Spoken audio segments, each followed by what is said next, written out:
বন্ধু আমার একটা সুখবর আছে। কি সুখবর বেটা? আমারও তো একটা সুখবর আছে বেটা। তার আগে তোরটা বল শুনি। আমারটা বলবো? হ্যাঁ বলতি। আমারটা বেটা আব্বু বলছে যে ভিসা পাসপোর্ট হয়ে যাচ্ছে, এরকম বললো আর কি। তোরটা কি?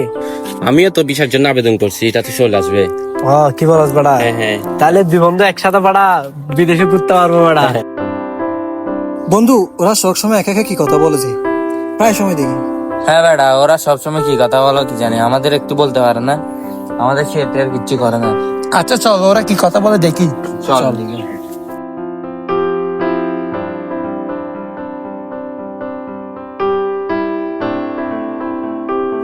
কিরে বেটা, তোরা সবসময় কি কথা বলছ, আমাদের বলতে পারস না, আমাদের শেয়ার করবি না? কিরা আবি, তোরা সবসময় একা একা কথা বলিস, আমাদেরকে বন্ধু মনে করিস না? দুজনে দেখি সবসময় একা একা কথা বলে, কিরকম কথা? আমাদেরকে শেয়ার করা যায় না এগুলো কথাগুলা? এমন কিছু না, ভিসার পাসপোর্ট নিয়ে কথা বলতেছিলাম।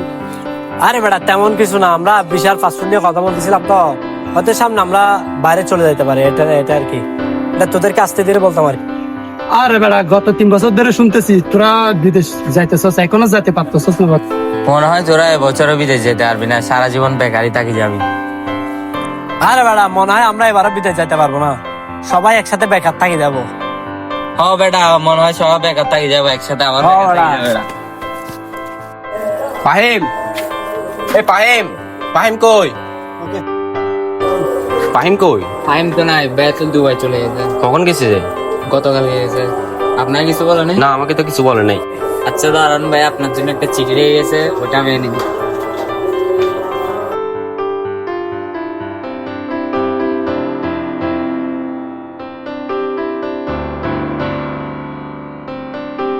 বন্ধু আবির, আশা করি ভালো আছোস। আসলে আমি তোরে বলে আসতে পারি নাই, হয়তো তুই জানলে কষ্ট পাবি, তাই তোরে বলাটা হয়নি। আমাদের বন্ধুত্বটা ছিল অন্যরকম একটা বন্ধুত্ব, যেটা আমাদের বন্ধুত্বটা ভালোবাসাময়, কষ্টের না।